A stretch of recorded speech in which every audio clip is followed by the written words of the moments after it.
All right, music posse, let's hit pause. All right, good morning, everyone. Social connections, friends, clients, whether you are tuning into today's live stream of Real Living in Chicagoland, or this happens, right? I'm guilty of it.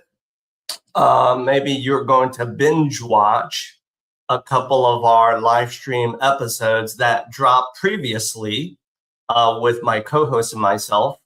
And you're gonna get it as a series of on-demand recordings. Doesn't matter how you get it, as long as you get it. And in return, we hope that as you're getting it, you give us some positive feedback. Throw down an emoji, however you're seeing it on social media, on YouTube. Social media platforms would be Facebook and, of course, LinkedIn. So with all of that said, let me welcome my co-host, Mr. Rick Batista, into the conversation. But before I do, let's give him a nice, subtle welcome. Here we go.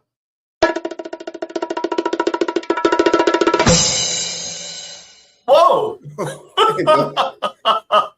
Well, I never thought that somebody might be binge watching me. Oh, come on. They might just binge watch you. Because Rick,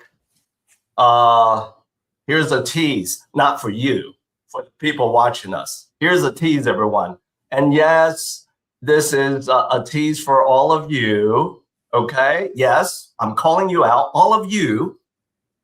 And the tease is this. In today's live stream, Rick is going to share with you something called the $200,000 profit margin. It is not a game. Well, I guess it's not a game, but he's going to educate you. He's going to remind me of the conversation we had as to why that matters, who that matters for, and last one, why should you care? So with all of that said, Rick, why don't you lead us off with the very obvious, important piece of information, and that is in the business of real estate in greater Chicagoland, what's going on? Overall flat. What? Okay. Overall. There was a recent article that came out, I forgot who did it, one of the local media, and it wasn't like the Tribune or anything like that, but there was I know a lot of people were commenting on it and stuff, and saying how a lot of the real estate is going. You're going to be waiting in long lines at the open houses and bidding, and some people paying $100,000, $200,000, $300,000 more than asking price and all that stuff. And yes, some of that does exist, but it's kind of like, if you ask the fat cats on Wall Street, how's the economy, and you ask somebody in the inner city, you're going to have two different answers. You know what? That is so true. I love that analogy. You're right. Yeah. So yes, there are some properties in Chicago, in some neighborhoods in Chicago, that are flying off the shelves, and they're selling for well over asking price. And we can get into that whole conversation some other time. But then there's properties that are just sitting on the market, and it's not necessarily that they're not priced right. It's just those areas are less desirable. or the Well, property needs more work, you know? well, it's sometimes it's one of the above, all of the above. And the reason why I can say that is because in my sphere, I have a relationship with someone who's selling a Winnetka property. So there you go. As soon as I drop that one word, that's desirable. Don't you agree? Yeah. Oh, yeah. However, here's the mic drop moment. That property has been on the market off and on for the past, mic drop again, 4 years. Yeah. Doesn't that make you wonder? There's plenty of things plenty of questions to ask there. Plenty of questions. That being said, we're not going to focus on that today. But I kind of agree with you. It's flat. That's a good way to put it. Or it's doing a slow crawl trending upwards, I think still, because I mean, I watched those good properties. It's, real estate is like online dating. Would you agree to this next statement? Real estate is like online dating. And if you use an app for online dating, right? That's what I'm talking about. If that person meets all your criteria, which is personality. Notice I didn't say looks first. Personality, interest, and then looks. But maybe it's the reverse order with online dating. So real estate is like that. And that is, if it looks good, it's going to get a lot of swipes, right? Saying, hey, let's meet up. Let's, let me score my private tour, right? Yeah. Too often I call them the selfie photos, where the property looks amazing, and then you show up and you show up to the date and it's a different thing. That's true. And just like I had a conversation or several with my current and past clients, I've joked with them using the same metaphor.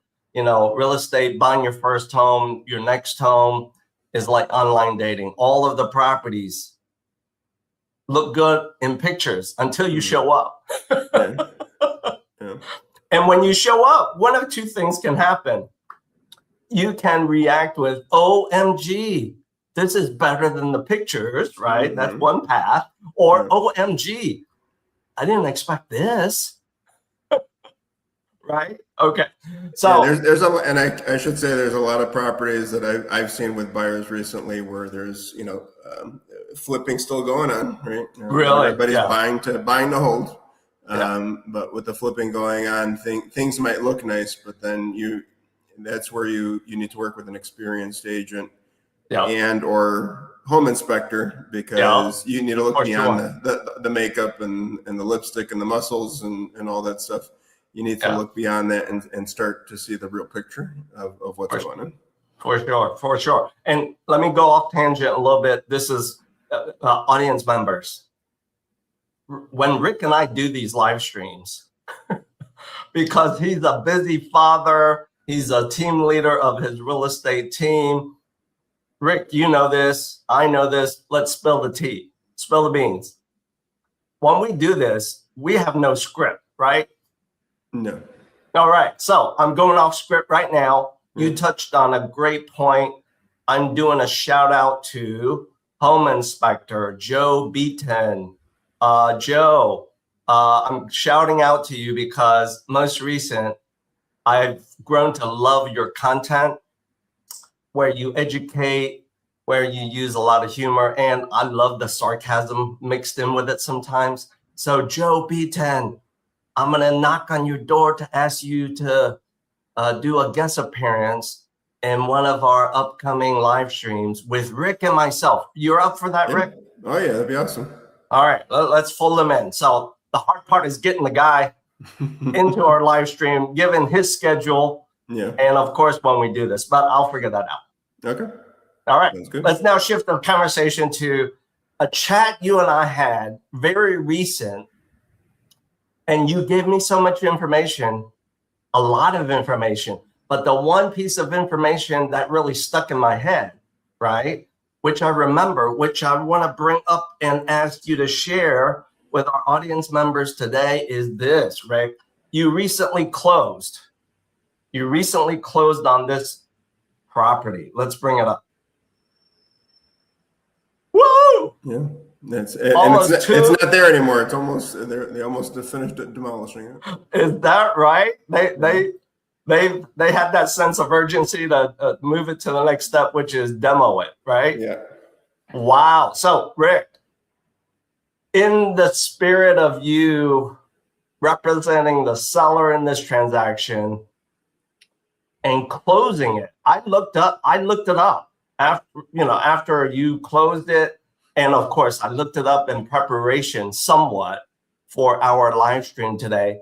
You got this done start to finish, closing a 7-figure real estate transaction within 60 days. Does that sound about right? Or did I miss a few days? From the time we hit the market to closed, yes. The preparation beyond that was months in the making. Of course.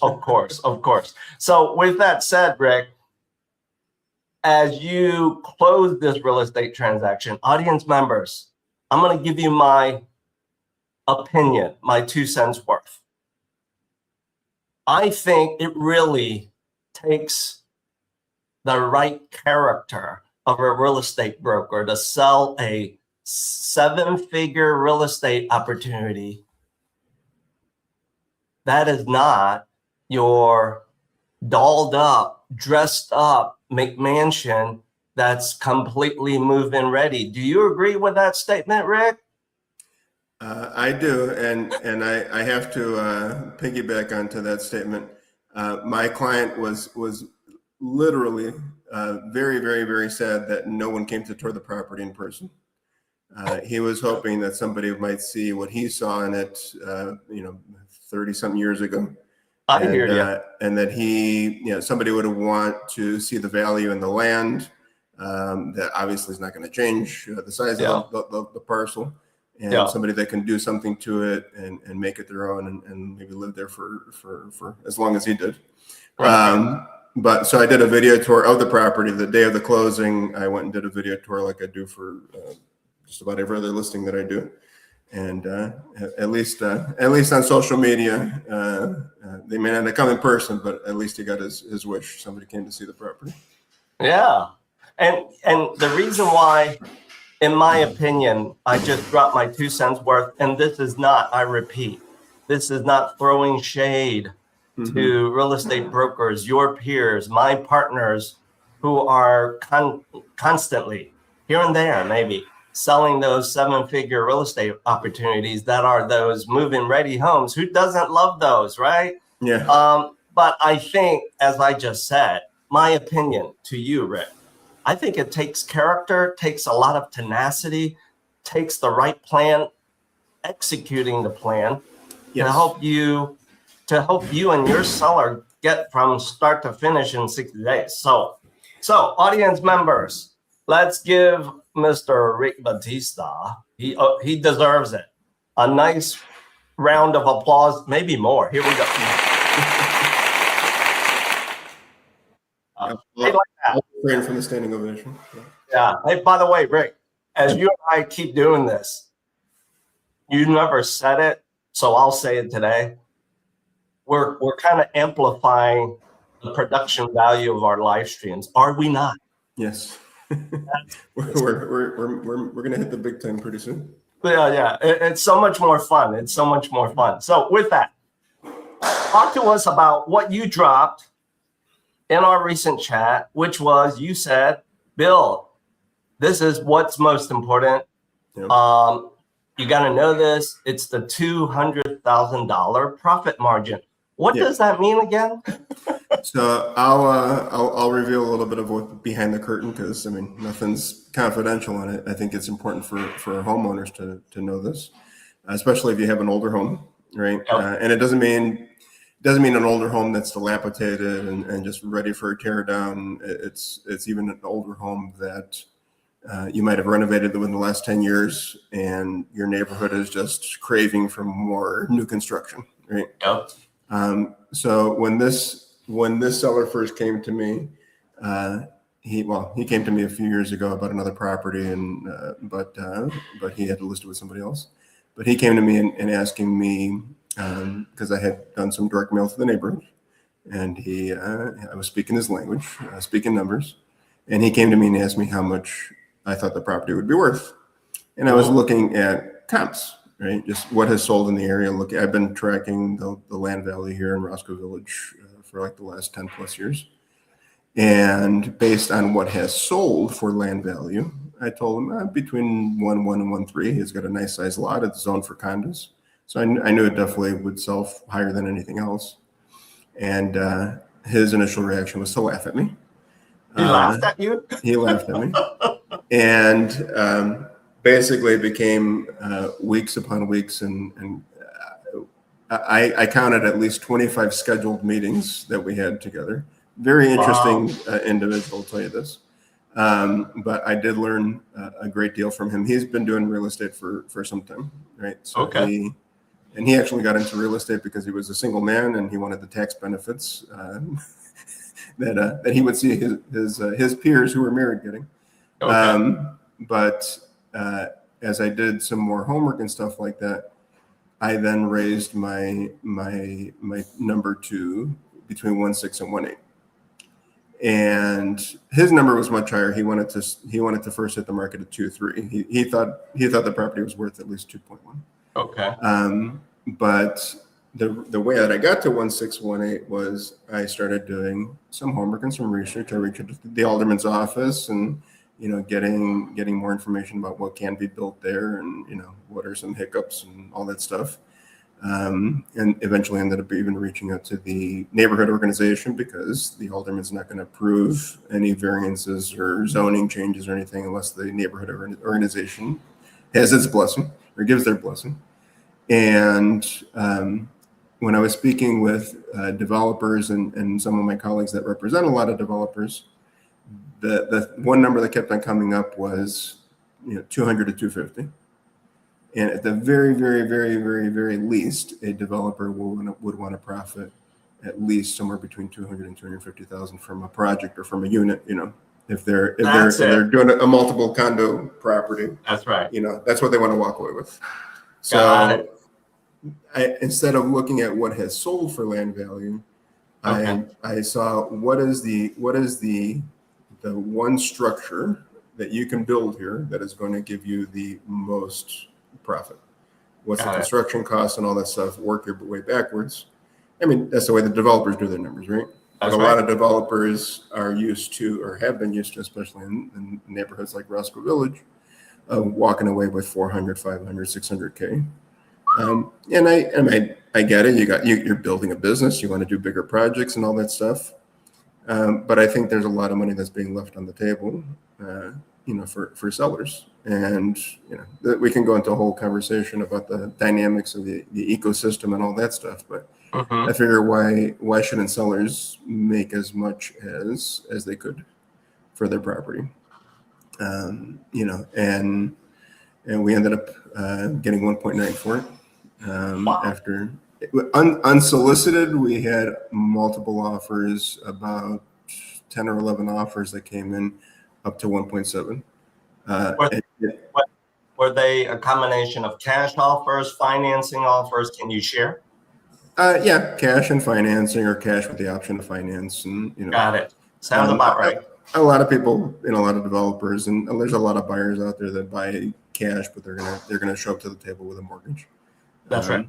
It's going to make them a stronger buyer on paper. They want to get their offer accepted.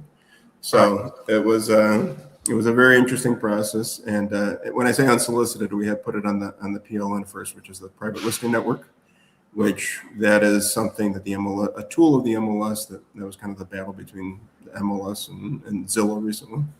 Over that. But once we hit the PLN, like serious buyers, developers, they're all watching the private network. And we decided to put it out there without a price just to see what would happen, to help us gauge how we would hit the market. And we hit at 2.1. The developer actually came in, the one that was our, eventually ended up being our buyer. He actually came in at 2.05, and we were at 2.1. But what he wanted to do there would require a zoning change. Okay. And the neighborhood organization wouldn't do that, and therefore the alderman was going to approve it. So I just did my absolute due diligence before. I didn't want to go under contract at 2.05 and then halfway through the transaction we have to readjust the price or kill the deal or something like that. That's right. That's right. That kind of what I call unpleasant surprises. Yeah. I mean, whether you're a seller or a buyer, no one loves them. And having said that, as you now remind me of this story, and of course, educate me once again of the $200,000 profit margin, that makes sense. Now, question, I heard this from you. This all started with you driving a call through direct mail? Yeah. Wow. Audience members, real estate brokers, peers to Rick. OMG. So direct mail works. Direct mail works. Obviously, it's with a certain demographic, but direct mail still does work. I do direct mail. I do door hangers. Wow. Knocking on doors. So. Okay. Now, question: putting you on the spot, putting you in the hot seat. So this seller, we'll keep the name anonymous, right? We'll call him the seller. Yeah. The seller got your direct mail piece, whatever it was. And I'm assuming that one day, that seller, who sounds like pretty experienced knowledge-wise with real estate, he decides to call you, correct? He actually came to my office. He came to, We're going old school, Bill. Wait a minute. He just door knocks your office and says, I need to see Mr. Rick Batista. Is that how that played out? Yes, and if I wasn't in the office, he would leave me a typewritten note through my mailbox. Yeah. I love this. I love the rest of the story. It's so old school. It is I have many stories, and I enjoyed a lot of painful moments, of course, painful conversations, but I did enjoy every moment of the experience. All right. So, audience members, let's before we transition, pivot to the next and last part of our live stream. You may be wondering, well, heck, I've gotten some of your direct mail pieces, Rick. Well, audience members, yes, I'm calling you out. Yes, all of you, especially the younger generation, okay? If you have been getting Rick's direct mail pieces, I would love to hear from you when you're watching this video content. Throw down a post just to say, direct mail got me. All right. We would love to kind of do the test bet that yes, direct mail works. The original DM. The original DM. Because Rick was able to create value and deliver the outcome for this seller client closing a 7-figure real estate opportunity. I love it. I love this story. I didn't get to ask you some of these little inner workings when we had our previous chat. So I appreciate you going a little bit deeper with us. Now, audience members, you may be thinking, whether or not you get his direct mail pieces, let's be real, okay? You may be thinking like, I love this story. Rick is kind of my people, old school. That's what I'm all about. And along the way, if you're thinking of selling your property, if you're thinking about buying your next property, stay tuned. Don't go anywhere. Don't, rewind. Hit pause if you have to run to the bathroom and come back and hit play again, because when we wrap up today's live stream, I will make it so easy for you, whether you get his direct mail pieces or not. I'll make it so easy for you to start a conversation with Rick so that he can get you the outcome that you need in 60 days or less. So, Rick, let's now shift our conversation. Are you up for playing my game called Would You Rather? Sure, let's do it.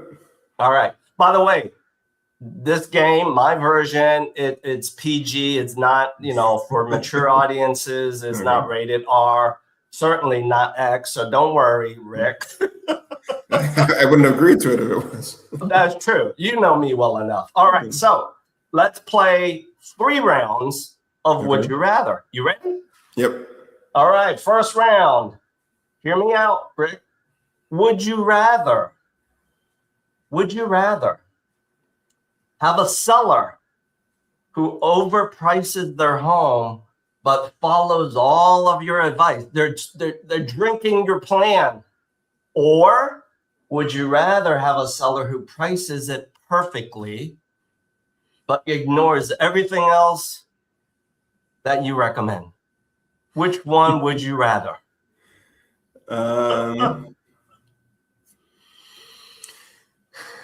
Man, that's kind of a toss-up, honestly, because it's if they overprice it,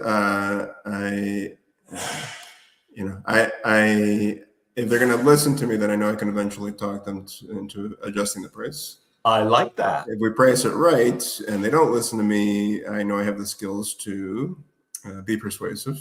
And I know you do. Yeah. So yeah.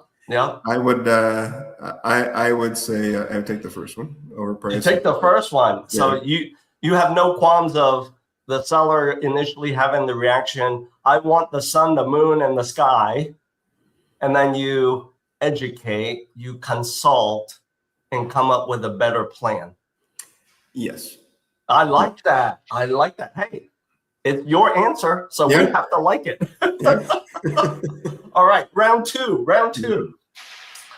Would you rather, by the way, as you now are getting the rhythm from me, my game today that I'm asking you to play, it's all in the spirit of you representing sellers. Why? Because, well, hell, you just closed a 7-figure deal. Why not talk about seller stuff, right? Here we go.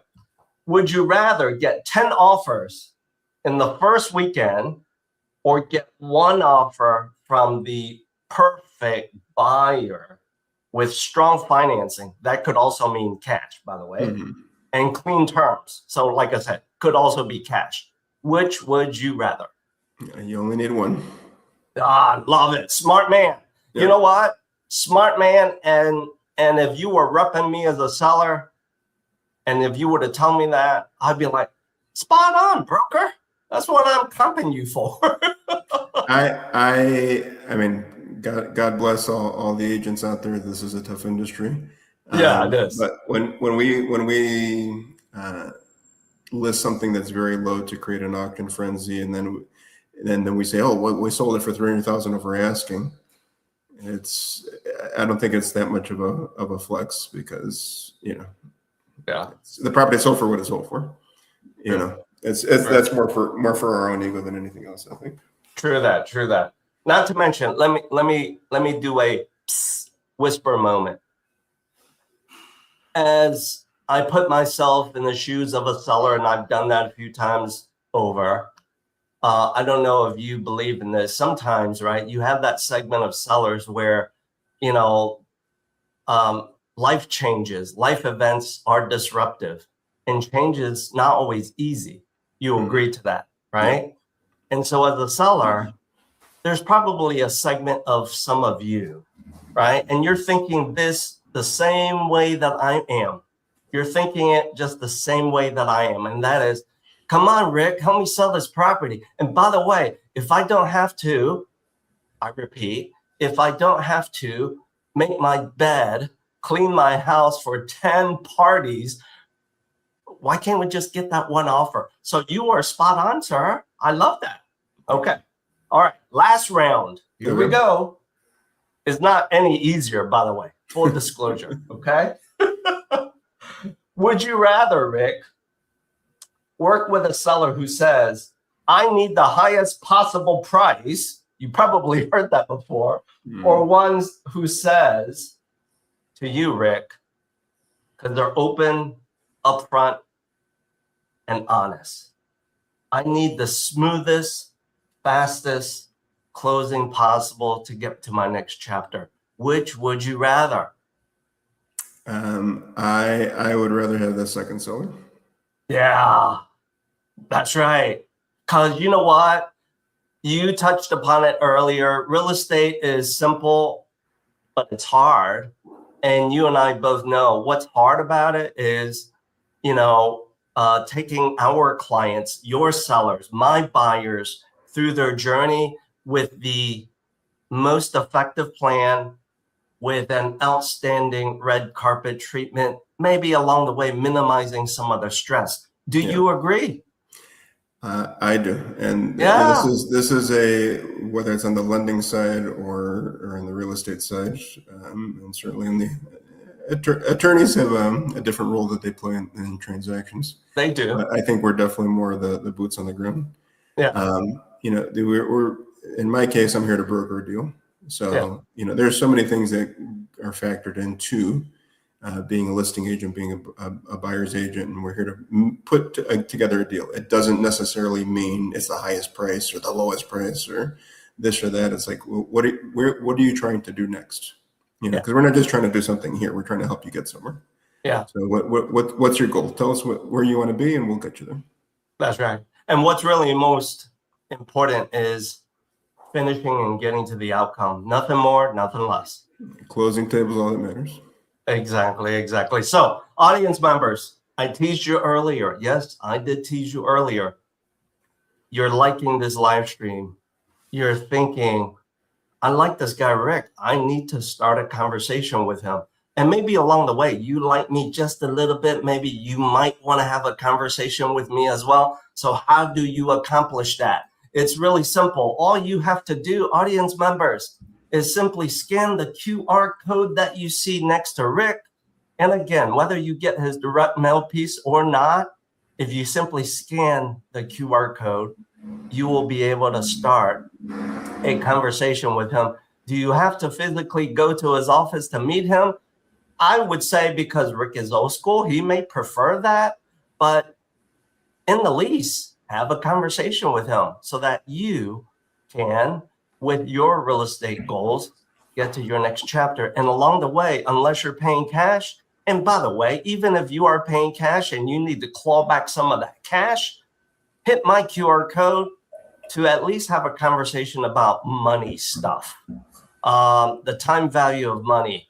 Maybe it does make sense to not always use all of your cash. So audience members, Rick and I thank you today for our live stream of Real Living in Chicagoland in this month of August, back to school for some of our younger generation watchers, if not certainly their parents. So with that said, Music Posse, let's play us out. Here we go.